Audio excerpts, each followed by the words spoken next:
Hey guys, as cake decorators, we get asked to put images on cakes every once in a while.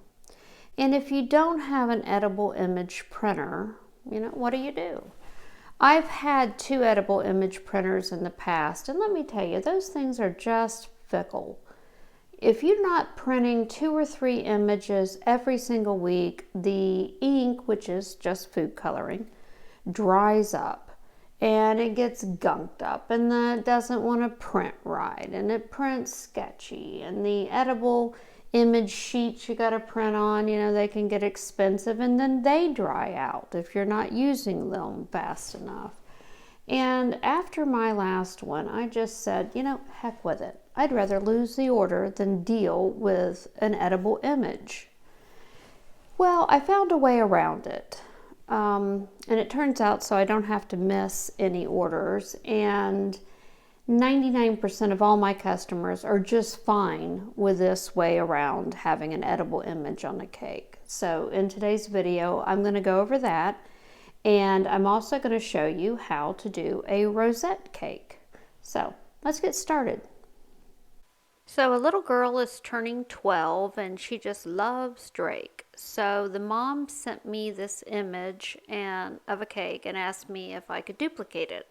And right off the bat I knew, okay, I can't do that out of fondant, so I'm going to have to come up with another way of making this cake. And I came up with a shortcut, and let me show you how I did that. So the first thing I did was I went online and I Googled images of Drake Scorpion, and I found what I needed on Wikipedia and I downloaded it.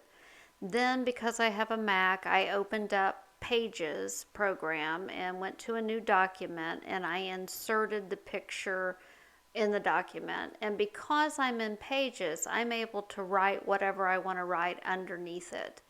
And I will do that now because it took forever to get it lined up. But anyway, once I got it lined up, then it was time to print. So the trick here is to print it on photo paper. Do not print it on paper because paper and buttercream do not go well together. I printed it on a 4x6 glossy photo paper. So the next step is to roll out some fondant slightly larger than the image itself and then cut it out. You're going to attach the image to the fondant with a little bit of icing, and that way the picture never does touch the actual cake. Now here I'm preparing the cake. It's a white cake with red raspberry filling.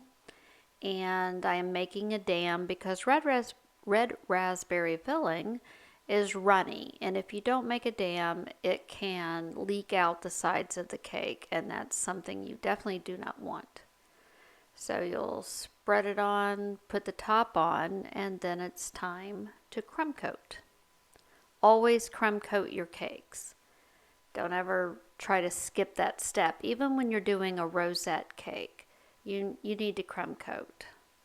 So once I get it crumb coated, I'm going to put it in the fridge for a little while and let it harden up.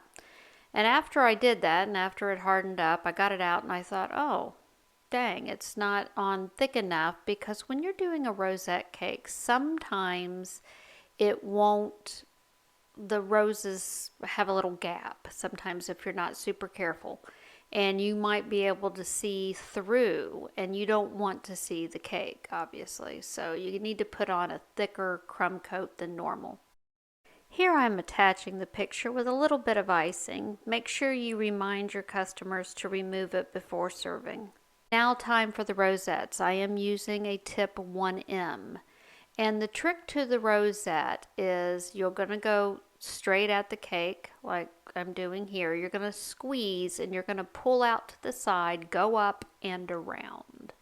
And I'm leaving this in real time so you can see it instead of speeding it up. The next one, you do it really close together. You don't want gaps.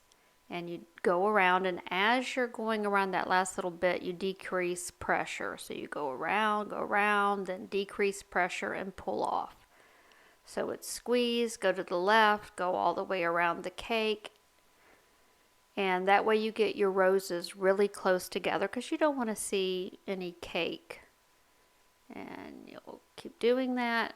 Also, kind of go on a little bit of what you just piped. So you squeeze, you go out, and as you're going around, you're really putting the icing not on top, but close to it. That way you get a real tight rosette. You don't want to do some big circle that has a hole in it if you do it. Now here I've sped it up, and it's an actual pretty fast process. You can do a rosette cake pretty quickly. Now the second row, you go in between two rosettes before. That way you don't have a hole. So you'll do the same thing, but see how I'm starting in between where the other rosettes touch each other? That way, if you go just straight on top, you're liable to have a gap. So you want to fill all of that in by going. And if you get a little off, like that one was a little bit off, just make the next rosette a little bit bigger to fill it in, to cover that hole. And make sure you touch the rosette that's in the row underneath. That way, you don't have to go back and try to fill in. And here I sped it up to show you.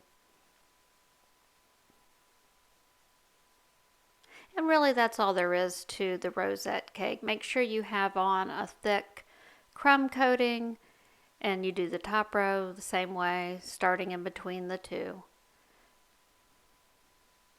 And it takes quite a bit of icing, so make sure if you're dyeing your icing, you're dyeing enough so you don't have to try to match it if you run out, because that's quite a bit of buttercream.